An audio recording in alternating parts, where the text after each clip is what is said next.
They say you can smell poison in a drink. They're wrong. It has no scent, no color, no taste, until it's already burning through your veins.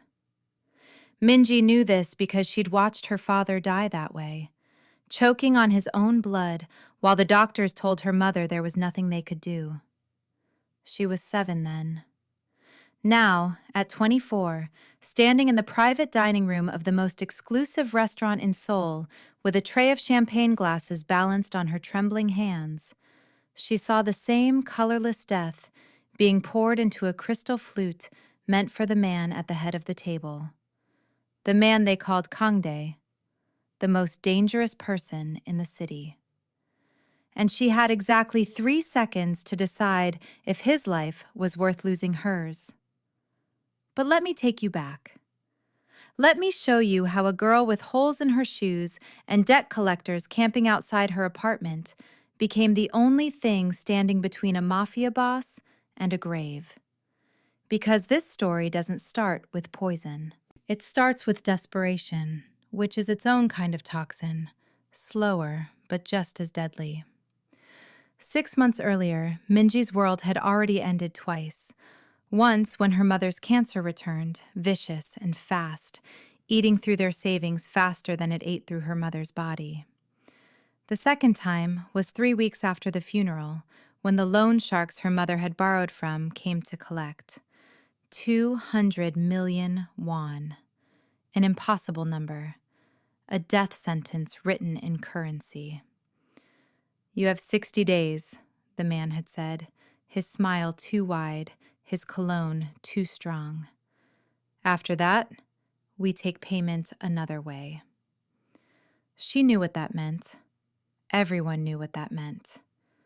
So Minji worked. 3 jobs, sometimes 4. The restaurant was her main income, a high-end establishment called Moonlight, where the silverware cost more than her monthly rent. She was good at being invisible, at moving through spaces without disturbing the air, at hearing everything while appearing to hear nothing. The wealthy liked that. They spoke freely around her as if poverty made her deaf as well as desperate. That's how she first heard Kangdae's name, whispered with fear and respect in equal measure. He owned half the city, they said, controlled the other half. Politicians answered his calls. Police looked the other way. He'd built an empire from nothing, ruthless and brilliant, and he had exactly one weakness that anyone knew about. His nephew, a boy named Junho, 7 years old, selectively mute since his parents died in a car accident that everyone suspected wasn't an accident at all. Kangdae had raised the boy himself for the past 2 years, and the rumors said he'd burned entire organizations to the ground for even looking at the child wrong. Minji had seen them once, months before everything changed. Kangdae had come to Moonlight for a quiet dinner, just him and Junho. She'd been assigned to their table, hands shaking so badly she nearly dropped the menus. But Kangdae had barely looked at her. All his attention was on the boy, his voice gentle in a way that contradicted everything she'd heard about him. "You don't have to talk," he'd said to Junho, cutting the child's food into small pieces. "Just nod if you like it." The boy had nodded, and something in Kangdae's face had softened so completely that Minji almost forgot who he was. Almost forgot the stories of men who'd crossed him and disappeared. Almost forgot that his hands, so careful with a child's dinner, had reportedly killed more people than she could count. She'd thought about that moment often in the weeks that followed. Thought about how people could be multiple things at once. Monsters and caretakers, killers and protectors. She didn't know then that she'd need to remember that lesson, that her life would depend on understanding the difference between what people were and what they had to become. The night of the family dinner, Minji wasn't supposed to be working. She'd traded shifts to take a second job cleaning offices, trying to shave days off her impossible deadline. But the other waitress got sick, and the manager called her in, and Minji couldn't afford to say no to anyone, ever, for any reason. "Private room," the manager told her. "Kangdae's family. You keep your head down, you don't speak unless spoken to, and you absolutely do not make eye contact. Understand?" She understood. She also understood that she'd just walked into something that could kill her just by proximity. The private dining room was beautiful in the way that extreme wealth always is, cold and perfect and utterly without warmth. The table was set for 12. Kangdae sat at the head, Junho beside him in a chair with a booster seat. The boy was drawing on a small pad of paper, ignoring the adults around him. The family was exactly what Minji expected: expensive suits and cold eyes. Kangdae's older brother, Minho, holding court at the other end of the table. His wife, dripping in jewelry that could have paid Minji's debt 3 times over. Cousins and associates whose names she didn't catch, all of them performing respect while their eyes calculated angles. She served the first course without incident, kept her hand steady, kept her face blank, became invisible the way she'd learned to do. But she watched. She always watched. It was a survival skill from childhood, reading rooms and moods and dangers before they reached her. That's why she noticed when Minho's wife excused herself to the restroom. Why she noticed the woman return 15 minutes later with a fresh application of lipstick and a small clutch purse she hadn't been carrying before. Why she noticed the woman lean over to pour champagne for Kangdae herself, a gesture of familial warmth that rang false in a room full of performance. And why she noticed the barely perceptible moment when the woman's sleeve obscured the glass, her hand moving with practiced precision. Minji's heart stopped. She knew that movement, had seen it before in her childhood, in the split second before her father's face went gray. The muscle memory of murder, quick and clean and nearly invisible. The woman set the glass in front of Kangdae, smiling. "A toast," she said, "to family." Everyone raised their glasses. Kangdae reached for his. Minji moved without thinking. Later, she wouldn't remember crossing the room, wouldn't remember the tray falling from her hands, champagne glasses shattering across marble floor. She would only remember her fingers closing around Kangdae's wrist as he brought the glass to his lips, her voice cutting through the sudden silence. "Don't." The room froze. 12 pairs of eyes turned to her. Kangdae's gaze was dark, unreadable, and she realized with perfect clarity that she'd just touched him, grabbed him, given him a command. People died for less. "Explain," he said quietly, quickly. Her mouth was dry. Her hand was still on his wrist, and she could feel his pulse, steady and strong. "The drink. It's poisoned." The silence shattered into chaos. Minho surged to his feet, his voice sharp with outrage. "This is insane! You're going to take the word of a waitress over family?" But Kangdae wasn't looking at his brother. He was looking at Minji, his eyes searching her face with an intensity that made her knees weak. "How do you know?" "I've seen it before." Her voice was shaking now. "My father. The way she moved her hand, the timing. I've seen it." "She's lying," Minho's wife said, but there was something in her voice now, a thread of panic. "She's trying to cause trouble, probably looking for money." Kangdae stood slowly. The room seemed to shrink around him. "Then you won't mind drinking it yourself?" He held out the glass to his sister-in-law. The woman's face went white. That's ridiculous. I'm not going to." "Drink it." His voice was soft, deadly. "If there's nothing wrong with it, drink it and prove her wrong." The woman looked at her husband, looked at the door, looked at the glass like it was a snake. Then she ran. She made it 3 steps before Kangdae's security blocked the exits. Made it another 2 before her husband grabbed her arm, his face twisted with fury and fear. "What did you do? What the hell did you do?" Everything happened very fast after that. Security took the woman away, still screaming about money and power and how Kangdae didn't deserve everything he had. Took Minho too, when it became clear he'd known, had helped plan it, had been willing to poison his own brother for control of the empire. The other family members scattered like roaches when the lights come on, and suddenly the beautiful private dining room was empty except for Kangdae, Junho, and Minji, still standing there with her heart trying to break through her ribs. Kangdae looked at her for a long moment. Then he looked at the shattered champagne glasses on the floor, the mess she'd made, the scene she'd caused. "What's your name?" "Minji." It came out as a whisper. "Minji." He said it like he was testing the weight of it. "You just saved my life." "I just did what anyone would do." "No." His voice was firm. "You didn't.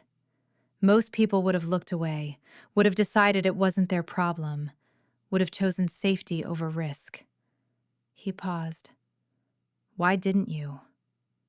She didn't have a good answer. Didn't have any answer except the truth. "Because I watched my father die like that, and I couldn't watch it happen again. Not when I could stop it." Something shifted in his expression, something that looked almost like recognition. Junho tugged on Kangdae's sleeve, and the man's attention shifted immediately to the boy. Junho held up his drawing pad. On it, in careful crayon, was a picture of Minji. The boy pointed at her, then at the picture, then made a gesture over his heart. Kangdae's voice was soft. "He says thank you. He says you're brave." Minji's eyes burned. She blinked hard. "I should go. I should let you—" "Wait." Kangdae pulled out a business card, wrote something on the back. "My private number. Call me tomorrow." She took the card with numb fingers. "Why?" "Because I owe you a debt." His eyes were serious. "And because I think we should talk about why a waitress at Moonlight is working herself to death. I notice things too, Minji. I see the exhaustion, the desperation. Whatever you're running from, whatever you need, we're going to talk about it." She should have said no. Should have walked away from the most dangerous man in Seoul and never looked back. But she thought about the 200 million won, about the 60 days that had become 30, about the loan sharks and their 2 wide smiles. She thought about her mother's grave that she couldn't afford a headstone for. She thought about Kangdae's hand, so gentle cutting a child's food. "Okay," she whispered. "I'll call." She called the next morning, hands shaking so badly she nearly dropped the phone twice. A voice she didn't recognize answered, told her to be at an address in Gangnam at 2 p.m., then hung up before she could ask questions. The address was a high-rise that looked like it cost more than her entire neighborhood. Security checked her ID 3 times before letting her into an elevator that required a keycard for the penthouse level. The doors opened directly into an apartment that wasn't an apartment at all, but rather an entire floor of windows and marble and space that made her tiny studio feel like a coffin. Kangdae was waiting in the living room, Junho on the floor nearby building something elaborate with blocks. The man looked different in daylight, less like the crime boss from Whispered Stories, and more like someone who could have been normal in another life. "Sit," he said, gesturing to a chair that probably cost more than her debt. "Tell me everything." So she did. Told him about her mother's cancer, about the loans, about the impossible amount and the ticking clock. Told him about the 3 jobs and the exhaustion and the fear that lived in her chest like a second heartbeat. He listened without interrupting, his face unreadable. When she finished, He was quiet for a long moment. 200 million won, he finally said. That's what they're asking? Yes. And you have 3 weeks left? Yes. He stood, walked to the window, looked out over the city he controlled. I'm going to pay it. Her heart stopped. What? No, I can't. I couldn't possibly. You saved my life, Minji. My nephew's life. Because if I died, they would have come for him next. 200 million won is nothing compared to that debt. But I don't want money. The words came out fierce, desperate. I don't want to owe anyone anything ever again. I just want to be free. He turned back to her, and there was something in his eyes she couldn't read. Then work for it. Come work for me. Doing what? Taking care of Junho? She blinked. You want me to be his nanny? I want you to be someone he can trust. Someone good in a world that's trying very hard to teach him that goodness doesn't exist. Kangdae's voice was rough. His last nanny quit after 2 months. Said she couldn't handle the security, the restrictions, the danger. Before that, there were 3 others. They all left. But Junho drew you a picture last night. He doesn't draw pictures for people. He barely acknowledges people exist. She looked at the boy, still building his tower of blocks with careful concentration. Why me? Because you ran toward danger to save a stranger. Because you've suffered and it hasn't made you cruel. Because I think you understand what it's like to be afraid and alone, and I think my nephew needs someone who understands that. I don't know anything about taking care of children. You know about protecting them. That's more important. He named a salary that made her dizzy. Plus housing here, in the guest wing. Plus the 200 million won paid to your creditors today, before they come looking for you again. It was too much. Too fast.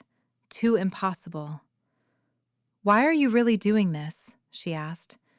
It can't just be gratitude. His smile was sad. Because I've spent 5 years trying to find someone Junho will let close. Someone who won't hurt him, or use him, or see him as a tool to get to me. And in one night, you proved you'd risk everything for a stranger. I'm not a good man, Minji. I've done things that would make you run from this room. But I love that boy more than anything in this world, and I think you might actually be someone who can help him heal. She should have run, should have taken the money and disappeared, but she looked at Junho, and she thought about being 7 years old and watching her father die. Thought about how desperately she'd wanted someone, anyone, to make it stop. Okay, she said. I'll try. The first week was harder than anything she'd ever done.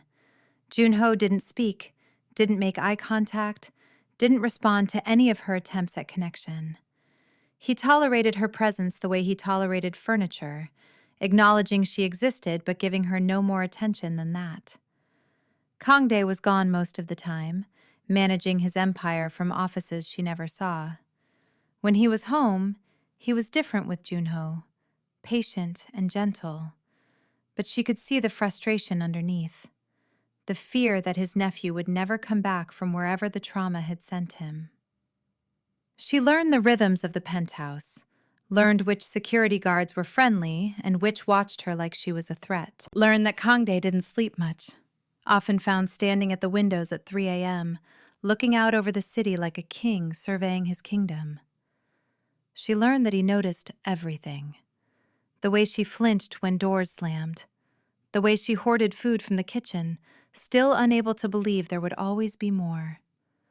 The way she sometimes stood at the windows too, looking down at the streets below like she was checking escape routes. You're safe here, he told her one night, appearing beside her so quietly she jumped. I know you don't believe that yet, but you are. I've never been safe anywhere, she said before she could stop herself. I know. His voice was soft. Neither have I. That's why I built all of this. So I could control the danger instead of being controlled by it. She looked at him, really looked at him, saw the scars on his knuckles, the hard line of his jaw, the eyes that had seen too much. Do you ever regret it?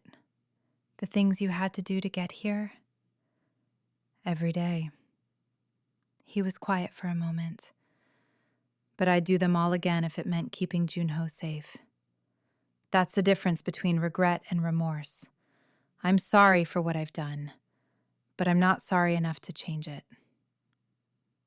It was the most honest thing anyone had ever said to her. The breakthrough with Junho came 3 weeks later, on a rainy afternoon when Kangdae was in meetings and Minji was supposed to be supervising the boys' homework. Instead, Junho was at the window, watching rain streak down the glass with an expression of such profound sadness that it hurt to look at. Minji sat down beside him, didn't say anything, just sat. After a long moment, Junho's small hand crept into hers. She held very still, afraid to break the moment. The boy's hand was warm and small and trusting in a way that made her chest ache. I used to be afraid of rain, she said quietly. When I was little, it reminded me of the night my father died. But then my mother told me that rain was the sky crying, and that meant we didn't have to cry alone. That somewhere, the world was sad with us. Junho's fingers tightened on hers. I think it's okay to be sad, she continued. I think it's okay to miss people and be scared and not want to talk. You don't have to be okay, Junho. You just have to be here. And I'll be here too. The boy turned to look at her then, really look at her, and his eyes were full of tears he wouldn't let fall. Then he leaned against her side, and Minji wrapped her arm around him, and they sat together while the rain fell and the city blurred behind the glass. That's how Kangdae found them an hour later. He stood in the doorway for a long moment, and when Minji looked up, there was something in his face that took her breath away. Later, after Junho was in bed, Kangdae found her in the kitchen making tea. Thank you, he said. I didn't do anything. You did everything. He moved closer, and she was suddenly very aware of how small the kitchen was, how tall he was, how the air seemed to thicken between them. He hasn't let anyone hold him since his parents died, not even me. But he trusts you. I just told him the truth, that it's okay to be broken. Is that what you are? His voice was soft. Broken? Aren't we all? He reached out slowly, giving her time to pull away, and tucked a strand of hair behind her ear. His fingers were gentle, and she could see the scars on his knuckles, the evidence of violence in a touch that held none. I think you're the strongest person I've ever met, he said, and I've met a lot of people who thought they were strong. I'm not strong. I'm just still here. That's what strength is, still being here when everything tried to destroy you. She should have stepped back, should have maintained the distance between employer and employee, between his world and hers. But she didn't, and neither did he. The kiss was soft, tentative, like they were both afraid of breaking something fragile. His hand cupped her face, and she could feel the calluses on his palm, the warmth of his skin. Could taste coffee and something darker, something that should have scared her but didn't. When they pulled apart, his forehead rested against hers. This is a bad idea, he whispered. Probably. I'm not a good man. I know. I can't promise you safety. Can't promise you normal. Everything I touch turns complicated and dangerous. I know that too. Then why are you still here? She thought about it.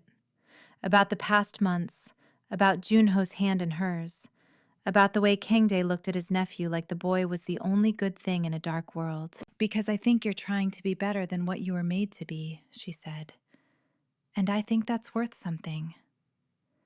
His kiss this time was deeper, more certain, and Minji let herself fall into it, let herself believe just for a moment that broken people could build something whole together.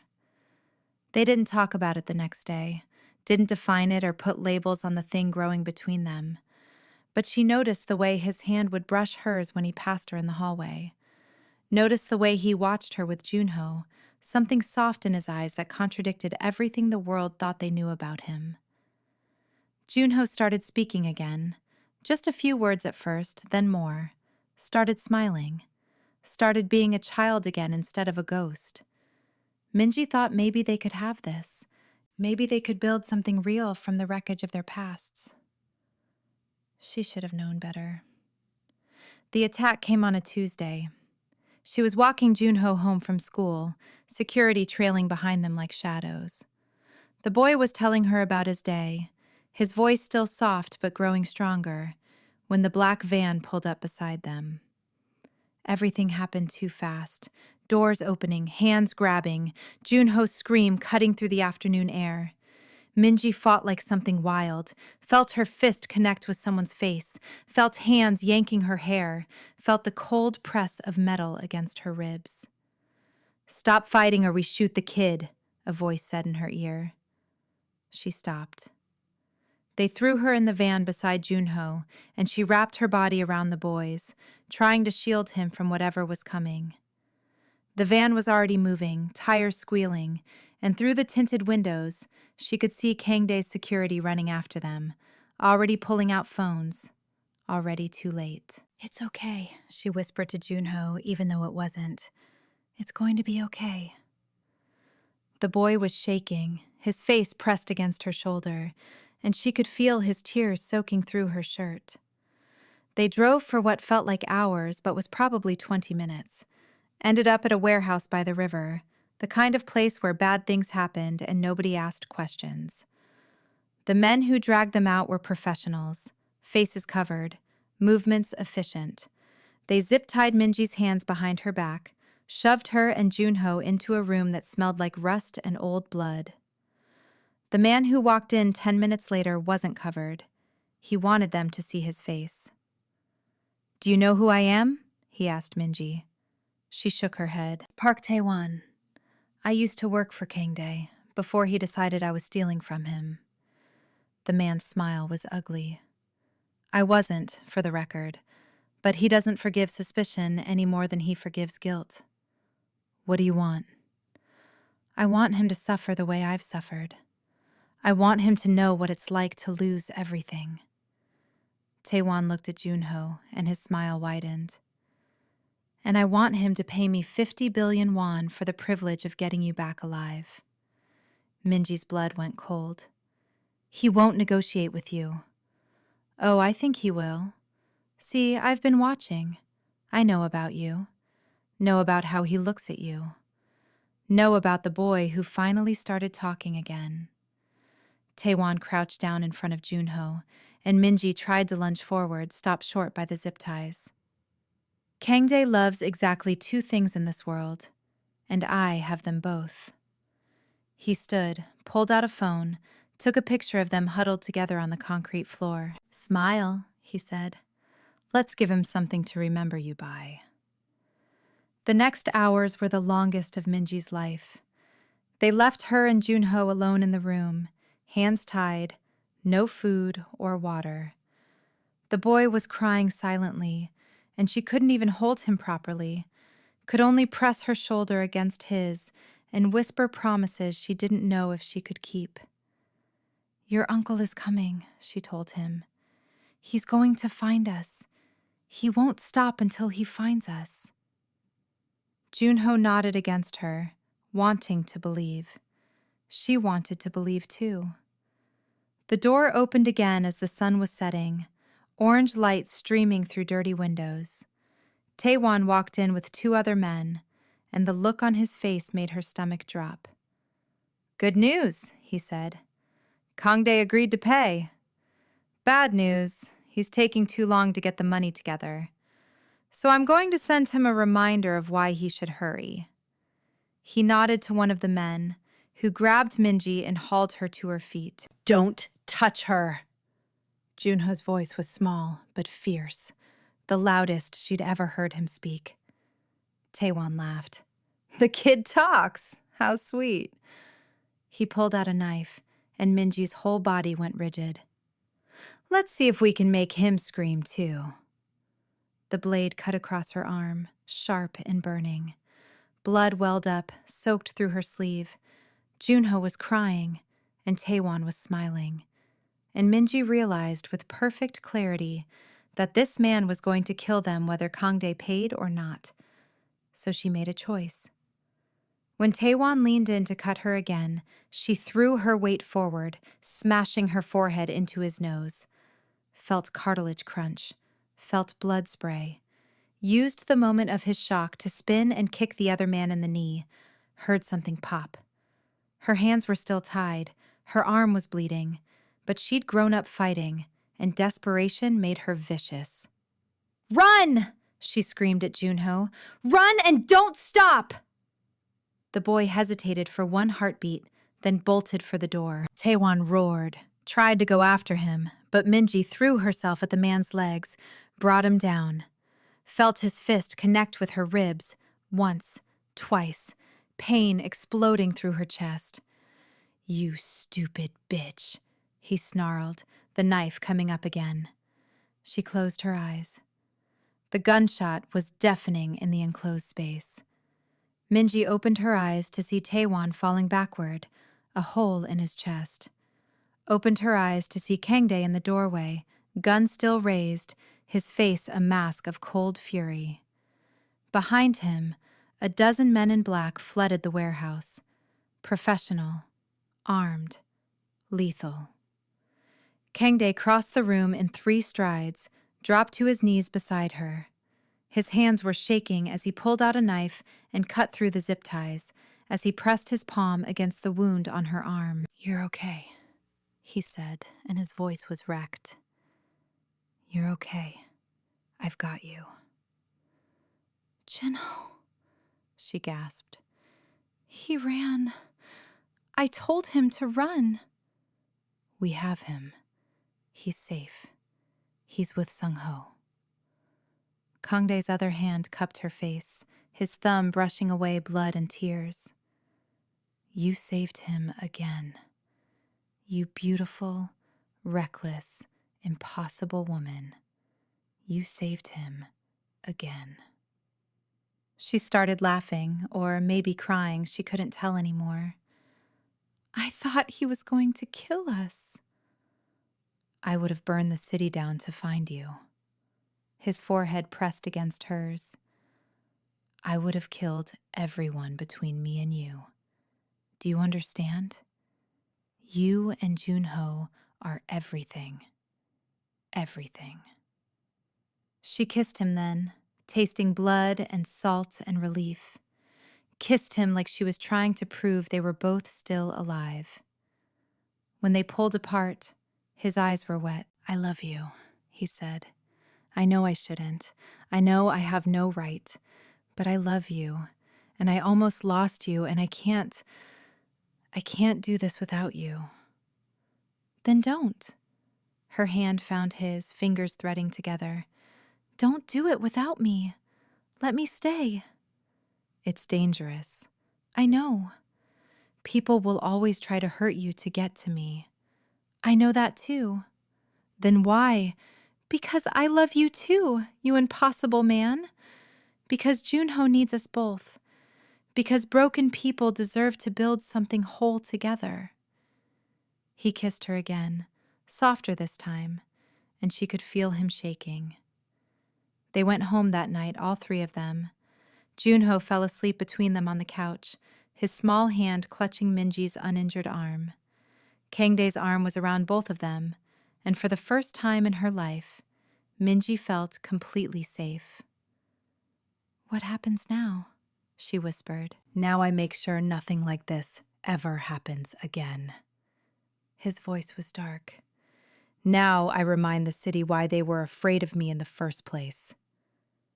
And after that? He looked down at Junho, then at her. After that, we figure out how to be a family. We're not a normal family. No. His smile was small. But we're ours. 6 months later, Minji stood in front of the mirror in the penthouse, adjusting the simple white dress she'd chosen. Nothing elaborate, nothing expensive, just clean lines and honest fabric because she'd never been good at pretending to be something she wasn't. Junho appeared in the doorway, dressed in a tiny suit that made him look impossibly grown up. "You look beautiful," he said, his voice clear and strong now. She knelt down to his level. "You look pretty handsome yourself. Are you nervous?" "Terrified." "Uncle Kangdae is nervous too. I heard him throwing up in his bathroom." Minji laughed. "Don't tell him you told me that." "I won't." Junho's expression turned serious. "Are you going to be my aunt now?" "I'm going to be your family. Is that okay?" He thought about it with the gravity only children can manage. "Will you still make me pancakes on Sundays?" "Every Sunday." "Then it's okay." He took her hand, and together they walked to the living room where Kangdae was waiting. The man looked like he might actually pass out, which was almost funny considering she'd seen him face down armed enemies without flinching. "Hi," she said. "Hi." His voice was rough. "You're beautiful." "You already saw this dress." "I know. You're still beautiful." The ceremony was small, just them and a handful of people Kangdae trusted, which was a very short list. No family, because the family that mattered was already there. When the officiant asked if she took this man, with all his darkness and danger and impossible love, she didn't hesitate. "I do." When Kangdae slipped the ring on her finger, his hands were shaking. When he kissed her, Junho cheered, and the sound was the best thing she'd ever heard. That night, after Junho was asleep and the guests had gone, Kangdae found her on the balcony looking out over the city. "Any regrets?" he asked, wrapping his arms around her from behind. "Not one." "Not even about marrying the most dangerous man in Seoul?" "Especially not about that." She turned in his arms. "You know what I think?" "What?" "I think the most dangerous thing you ever did was let yourself love us. Because now you have something to lose." His smile was soft. "I've had something to lose since the night you grabbed my wrist and told me not to drink poison. I've been terrified every day since." "Good." She kissed him. "Fear means you care, and caring means you're still human." "I'm not sure I qualify as human anymore." "Then we'll figure it out together. You, me, and Junho, the world's strangest family." "The world's best family," he corrected. And looking up at him, at this man who'd built an empire on fear, but crumbled at the sight of a child's tears, at this impossible contradiction of violence and tenderness, Minji thought maybe he was right. They weren't normal. They weren't safe. They weren't anything the world would understand. But they were theirs, and that was everything. 3 years later, Minji watched Junho blow out 10 candles on a birthday cake that was definitely too large and elaborate, but Kangdae had never learned the meaning of restraint when it came to the boy. Their boy. Because the adoption papers had gone through 6 months ago, and Junho was officially theirs in every way that mattered. "Make a wish," she told him. Junho closed his eyes, thought hard, then blew. The candles went out in one breath, and he grinned with the kind of pure joy that still made her chest ache. "What did you wish for?" Kangdae asked. "Can't tell you. Won't come true." "Smart kid." Kangdae ruffled his hair. "Wonder where he gets that from." "Definitely not from you," Minji teased. Definitely from you, Junho said seriously. Uncle Kangdae is smart about business, but you're smart about people. She looked at her husband, saw the softness in his eyes that the rest of the world never got to see. We're all smart about the things that matter, she said. Later, when Junho was in bed and the penthouse was quiet, Kangdae found her in what had become her favorite spot, the window seat overlooking the city. What are you thinking about? He asked, settling beside her. About how different my life is now. 3 years ago, I was drowning in debt and desperation. Now I'm here. Any regrets? She'd lost count of how many times he'd asked her that question. Lost count of how many times she'd given him the same answer. Not one. Not even when my enemies try to use you against me? Not even then. Not even when the press calls you a gold digger. Especially not then. Let them think what they want. I know the truth. He pulled her closer. What's the truth? That I grabbed your wrist that night because I couldn't stand to watch another person die from poison. That you gave me a job because you saw someone who'd fight for a child. That we fell in love because we recognized the broken parts of each other. She looked up at him. That we built something real from all that brokenness. We did, didn't we? His voice was wondering. Against all odds. The best things always are. They sat there together, watching the city lights blur and shimmer, and Minji thought about the girl she'd been, the one with holes in her shoes and death breathing down her neck, the one who'd made a split-second choice to save a stranger's life. She'd had no idea that choice would save her own life, too. That's the thing about moments of courage. You never know which ones will change everything. Which split-second decision will rewrite your entire story. All you can do is choose to be brave when it matters. Choose to reach out even when you're afraid.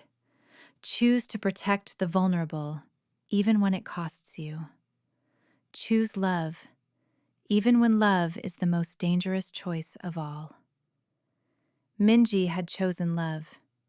Had chosen this impossible man and his traumatized nephew and a life that would never be simple or safe. And she'd do it again, 1,000 times over, because this was what it meant to be alive. Not just surviving, but building something worth protecting. Not just existing, but creating a family from the ruins of broken pasts. She looked at Kangdae, this man who'd killed for her and would kill again without hesitation. This man who cried at Junho's school plays and made terrible pancakes every Sunday morning. This man who was both monster and protector, both feared and loving. I love you, she said. I love you too. He kissed her forehead. Thank you for grabbing my wrist that night. Thank you for not having me killed for it. He laughed, and the sound was warm and real and everything she'd never thought she'd have. Outside, the city sprawled beneath them, full of danger and possibility, full of people making choices that would change their lives in ways they couldn't imagine. Somewhere out there, someone was desperate. Someone was drowning. Someone was facing an impossible choice. Minji hoped they'd choose courage, hoped they'd choose to reach out, hoped they'd choose to be brave. Because you never knew which moment would save you, which choice would lead you home. She'd found hers in a crystal glass of poisoned champagne and a split-second decision, and it had given her everything.